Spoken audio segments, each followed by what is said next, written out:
వేటగాడు చిలుక. పచ్చని అడవి, పారుతున్న సెలయేరు. ఒక చెట్టు మీద భార్యాభర్తలైన రెండు రామచిలుకలు ప్రేమగా ఒక పండుని తింటూ తమకంటూ ఒక గూడుంటే బాగుంటుందని మాట్లాడుకుంటుంటాయి. ఇలా ఎంతకాలం చెప్పండి ఈ గూడు లేని కాపురం? నువ్వు నా ముందుంటే నాకేమీ గుర్తురావు. ఇప్పుడు మన కాపురం సంతోషంగా సాగాలంటే మనకొక గూడు కావాలంటావు, అంతేనా? అవును మామా, నువ్వే ఆలోచించు. నువ్వు ఆహారం తీసుకురావడానికి వెళ్తావు, నేను ఇలా బయట ఉంటాను. నక్క దగ్గర నుండి మొదలు పెడితే చివరికి గ్రద్ద వరకు నన్ను ఆశగా ఎప్పుడెప్పుడు తిందామా అని చూస్తున్నాయి. నువ్వలా బాధపడకే. నేను నిన్ను ప్రేమించి పెళ్లి చేసుకుంది నిన్ను బాధ పెట్టడానికి కాదు, నిన్ను సంతోష పెట్టడానికి. నేను సంతోషంగా ఉండాలంటే మనకొక గూడు కట్టు. అప్పుడు మన గూడులో మనం ఉందాం. ఒకవేళ నువ్వు ఆహారం తేవడానికి వెళ్ళినా నేను మన గూడులో తలుపేసుకుని ధైర్యంగా ఉంటాను.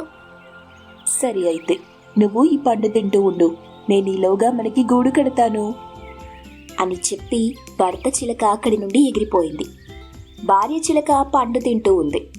ఇంతలో అడవిలోకి ఒక వేటగాడొచ్చాడు. అతడికి చెట్టు మీద పండు తింటున్న చిలక కనిపించింది. ఆ చిలకని చూసి సంతోషిస్తూ, ఆహా, ఈరోజు నేను లేచిన గడియ బాగున్నట్టుంది. అడవిలోకి ఇలా వచ్చానో లేదో అలా నా కంటికి చక్కని చిలక దొరికింది. ఎంత అందంగా ఉందో చూడు. ఈ చిలకని పట్టుకెళ్ళి పట్నంలో మంచి ధరకు అమ్ముకోవచ్చు. ఈ చిలక్కి కొన్ని మంచి మాటలు నేర్పితే ఇంకా ఎక్కువ ధరకు అమ్ముకోవచ్చు అనుకుంటూ వల విసిరి చిలకని పట్టుకుంటాడు. వలలో చిక్కిన చిలక బాధపడుతూ, అయ్యా, నన్ను వదిలిపెట్టండి. నేను మీకు ఏ విధంగా సాయపడలేను. నాకు కొత్తగా పెళ్ళయింది. నా భర్తకి నేను కనిపించకపోతే అల్లాడిపోతాడు. దయచేసి నన్ను వదిలేయండి. ఓహో, నువ్వు మాట్లాడే చిలకవా? అయితే ఇంకా ఎక్కువ డబ్బులకు అమ్ముకోవచ్చు అనుకుంటూ ఆనందంగా ఇంటికి వెళ్ళాడు.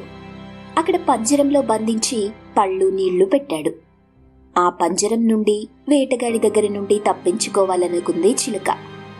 ఆ వేటగాడి దగ్గర నుండి తప్పించుకోవాలని అనుకుంది చిలక. ఇంతలో భర్త చిలక ఇంతకు ముందున్న చెట్టు దగ్గరికొచ్చి చూసింది. తన భార్య చిలక కనిపించలేదు. బాధపడుతూ వెతుకుతూ ఉంది. పంజరంలో ఉన్న చిలకకి ఒక ఉపాయం తట్టింది. దాన్ని అమలు చేసింది. పెట్టిన పళ్ళని తినకుండా, నీళ్లని తాగకుండా ఏదో రోగం వచ్చినట్టు పంజరంలో పడి ఉంది. అది చూసిన వేటగాడు, అరేరే, దీనికేదో జబ్బు చేసినట్టుంది, ఇది కోలుకున్నాక అమ్ముకుంటాను అనుకుంటూ ఆరు బయట కూర్చొని దాని పంజరం నుండి బయటికి తీశాడు. అదే అవకాశం కోసం ఎదురు చూస్తున్న చిలక తుర్రుమని ఎగిరిపోయింది.